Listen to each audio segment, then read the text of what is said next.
चलिए मैं कुछ सवाल पूछता हूँ जो हम लोगों ने कल पढ़ा था। भारवी का गांव क्या बताया गया था? अचलपुर या एलिशपुर ना। भारवी की पत्नी का नाम रसिकवती या रसिका। माँ का नाम क्या था? सुशीला था। इनके पिताजी का नाम क्या था? श्रीधर। और एक नाम था नारायण स्वामी। ये किस संप्रदाय के थे? शैव संप्रदाय के थे। मतलब पढ़े हो। अब इसका मतलब नहीं ये सर पहले से पढ़े थे, चाहे जितना पहले पढ़े हों चाहे अभी पढ़े हों, ये पढ़ाई ज़िंदगी भर के लिए रहनी चाहिए, भूलना नहीं चाहिए। बोलो हाँ। तो मान लो पत्नी के नाम पूछे, बोले सुशीला, अरे बोलो जरा गड़बड़ा गया। तो ऐसे नहीं गड़बड़ाना है, ठीक है। अब यहाँ से थोड़ा सा आगे पढ़िए। हम लोग प्रपौत्र तक पढ़े थे, 2-4 लाइनें पढ़ते हैं, इसके बाद वाचन करें। ये किताब सब लोगों ने ले ली है। यहाँ लिखा है कि अवंती सुंदरी कथा के अनुसार भारवी कुशिक गोत्री थे तथा चालुक्य वंशी राजा विष्णुवर्धन जो पुलकेशिन द्वितीय के अनुज, उनके मित्र और सभा पंडित थे। कौन? भारवी किसके मित्र और सभा पंडित थे? राजा विष्णुवर्धन के। सही है। तो विष्णुवर्धन का संबंध भारवी से है, ये आपको याद रखना है। विष्णुवर्धन का संबंध किस कवि से है? भारवी से है। और वो सभा पंडित के रूप में भी थे, लेकिन पंडित से ज़्यादा वो उनके फ्रेंड थे। क्यों? क्योंकि हम उम्र थे दोनों। राजा में और भारवी में बहुत अंतर नहीं था, समझ गए। तो जब समान वयस्क लोग होते हैं तो वो ज़्यादातर फ्रेंडशिप ही रखना पसंद करते हैं। बोलो हाँ या ना। इसी बात पे मैं बोला कि भारवी राजा विष्णुवर्धन जो थे उनके यहाँ थे तो सभा पंडित। तो एक तरह से कहिए कि यह राजा के यहाँ सरकारी टीचर ही थे, या सरकारी उनके गुरु थे या राजगुरु थे, ऐसा कह सकते हैं। लेकिन देखिए कहते हैं सभा पंडित से ज़्यादा वो उनके फ्रेंड थे, वो उनके मित्र थे। ठीक हो गया। फिर आगे लिखा कि भारवी का संबंध कोंकण के गंगवंशी नरेश, वंश होता है ना, राजाओं का वंश होता है, सूर्यवंश, चंद्रवंश, गंगवंश। तो ऐसे ये गंगवंश के दुर्विनीत और कांची के जो पल्लव वंशी, ये इतिहास की बातें हैं। राजाओं का अपना वंश होता है। अपने इतिहास में पढ़ा होगा कि भाई खिलजी वंश, ये मुगल वंश, ये दास वंश पढ़ें। उसी प्रकार ये पल्लव वंशी नरेश सिंह विष्णु से भी इनका संबंध था। किसका? भारवी का।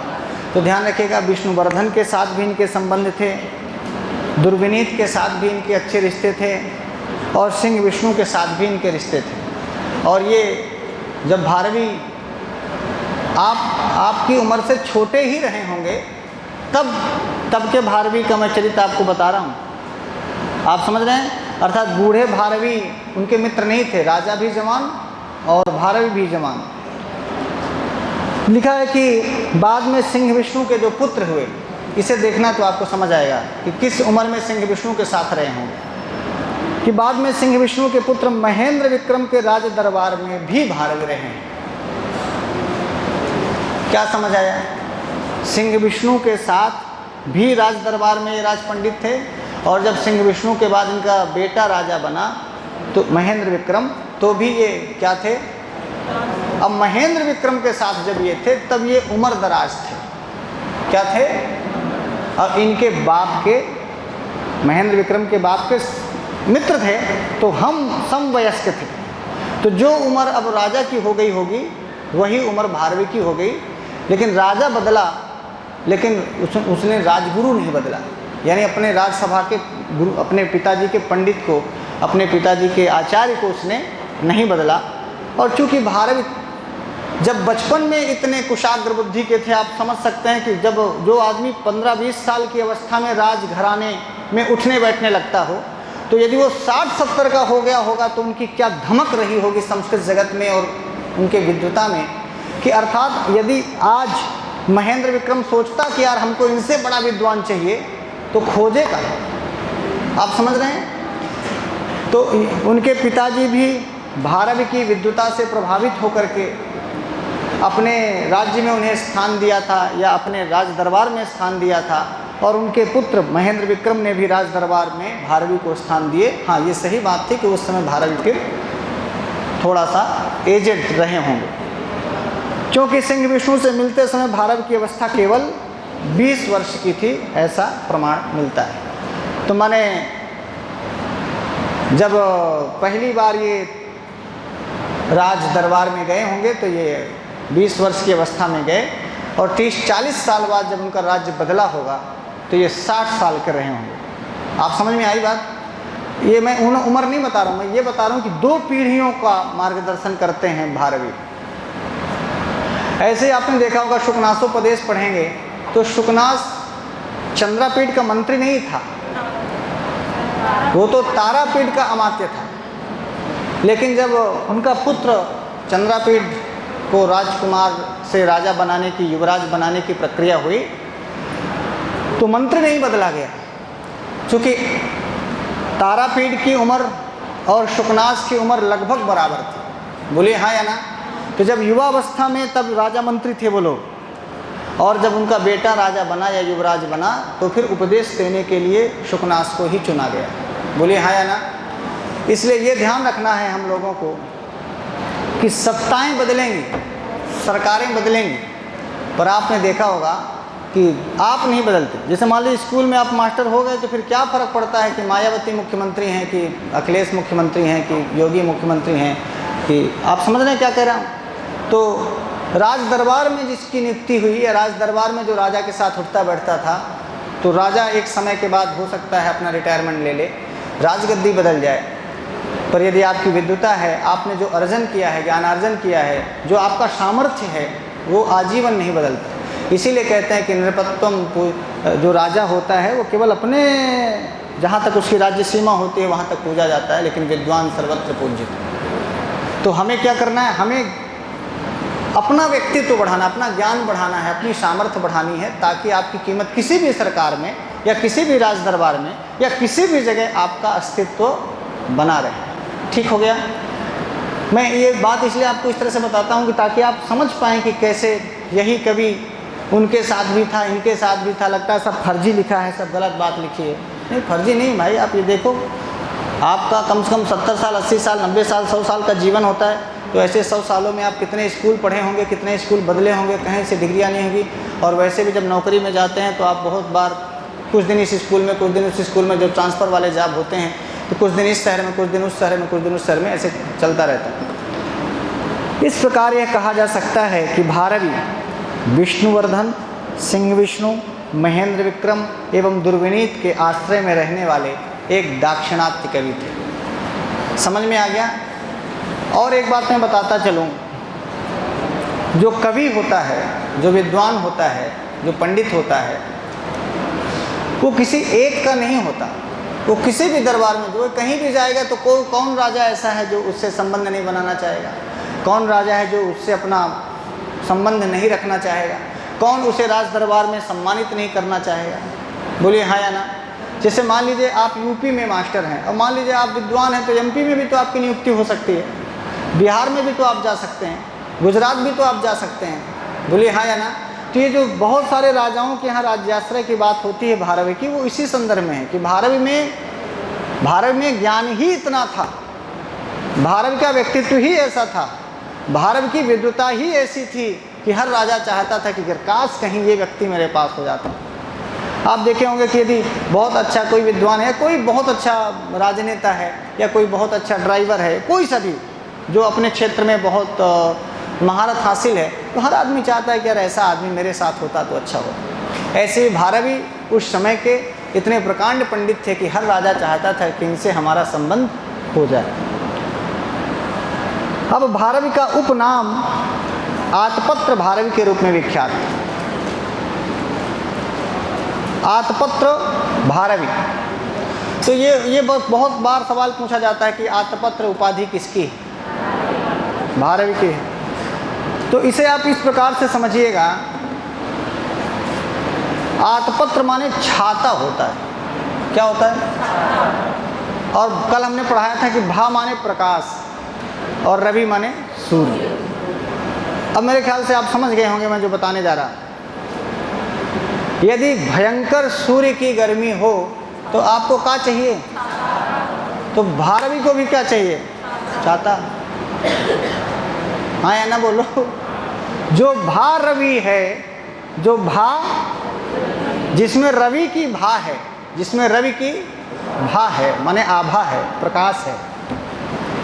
तो भैया वैसे भी आप देखिए धूप में अभी 10 बजे कल गए होंगे तो शायद थोड़ा भारवी की याद आई हो।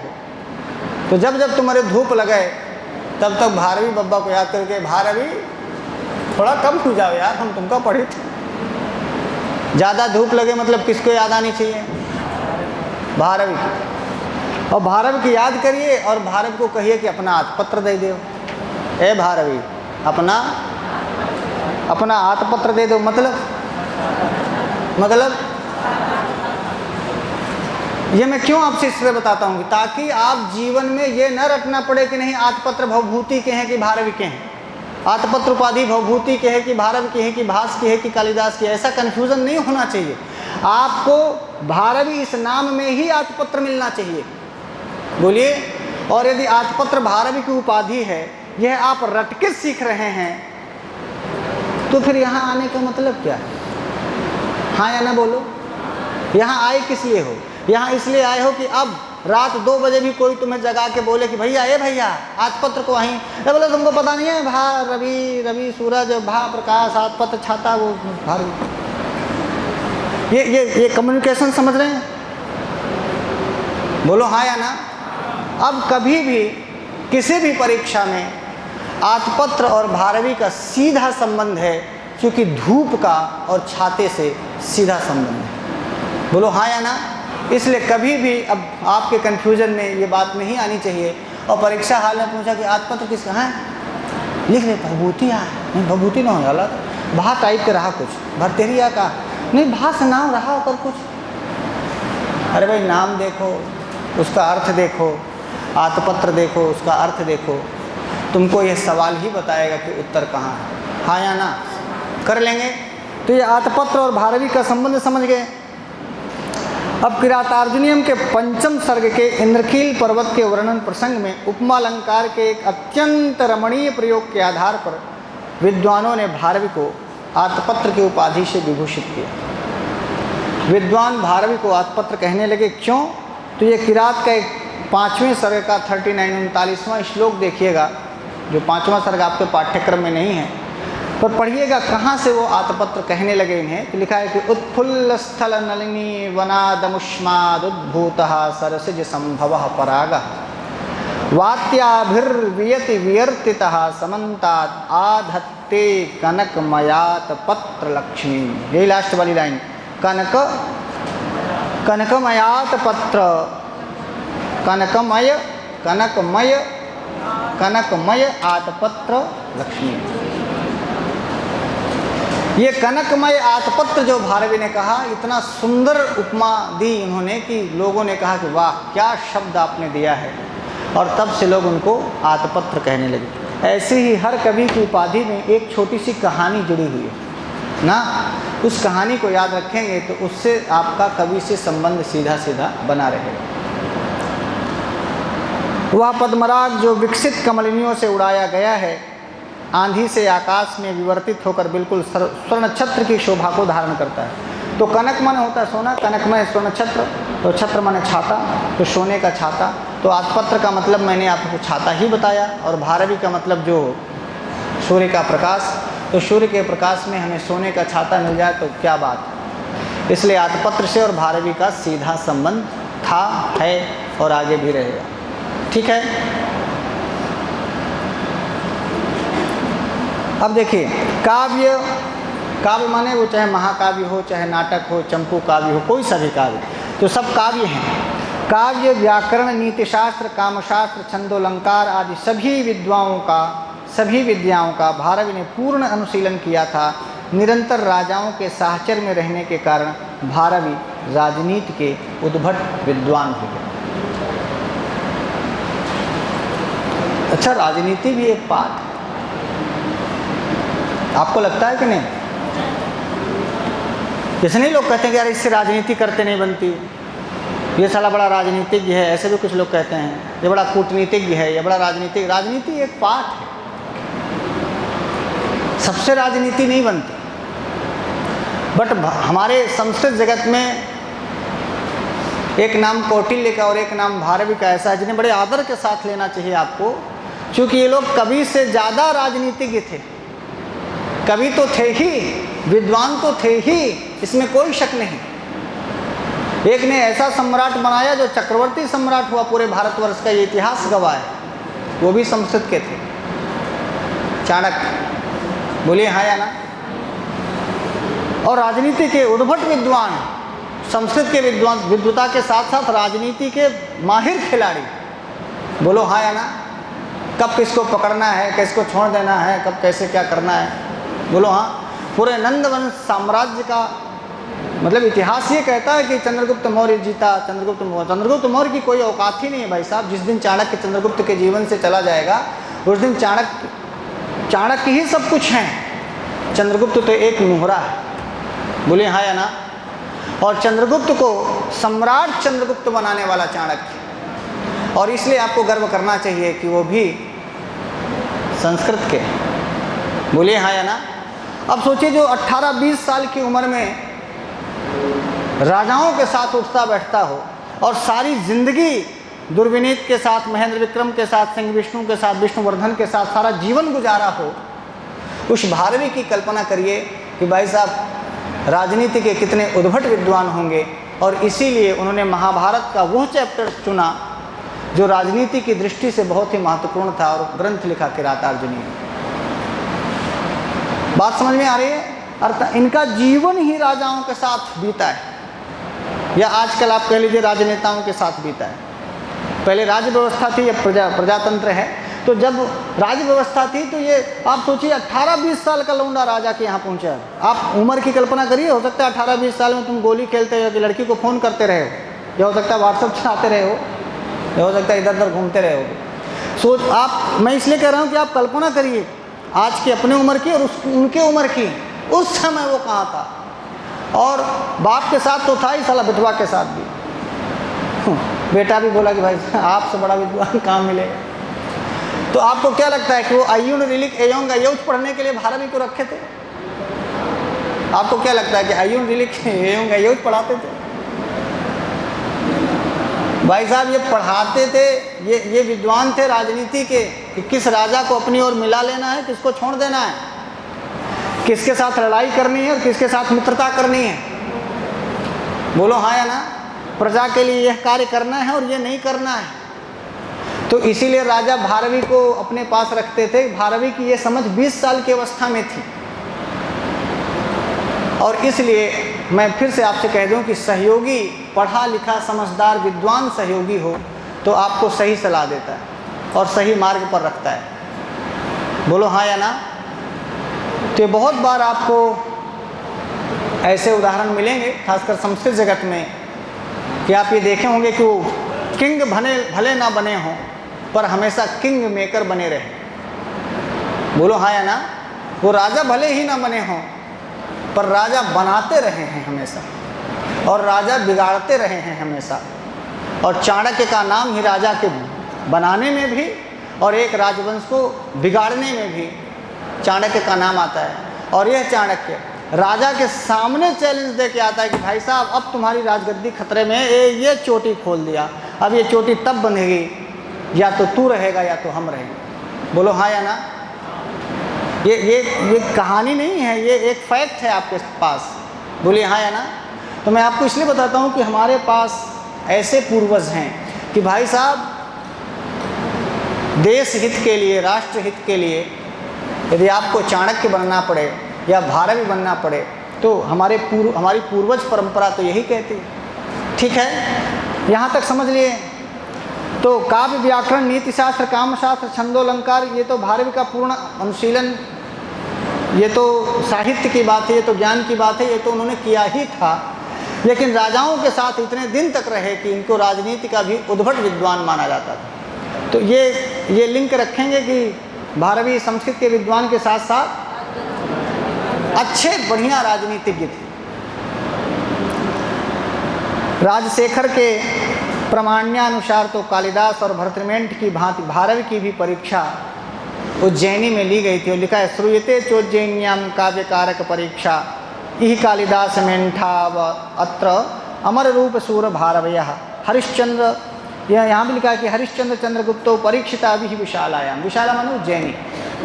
उज्जैनी विद्वानों का गढ़ हुआ करता था और उज्जैनी में बहुत बड़े बड़े विद्वान हुआ करते थे। और उज्जैनी में जा कर के जो विद्वान अपने को साबित कर दे, जैसे बनारस में आप पढ़ें संस्कृत में, और काशी में जा कर के आप काशी के पंडितों से शास्त्रार्थ करें, या काशी में आप अपनी विद्वता प्रमाणित करें, तो फिर लोग आपको विद्वान कहते हैं। ऐसे ही एक ज़माने में उज्जैनी भी ऐसी ही विद्वानों की राजधानी हुआ करती थी, विद्वान वहाँ होते थे। और तो भारत भी अपनी विद्वता की परीक्षा देने के लिए उज्जैनी गए थे, और जब उज्जैनी के विद्वानों ने कह दिया कि हाँ भाई साहब ये बहुत उद्भट विद्वान है, तब से समाज में उनकी और भी प्रतिष्ठा बढ़ी। तो आज यहीं तक रखते हैं, इसके आगे श्लोक पढ़ेंगे हम लोग, रोज़ थोड़ी थोड़ी बातें पढ़ेंगे तो भारत के जीवन से जुड़ी हुई बातें हमारे पास आएंगी।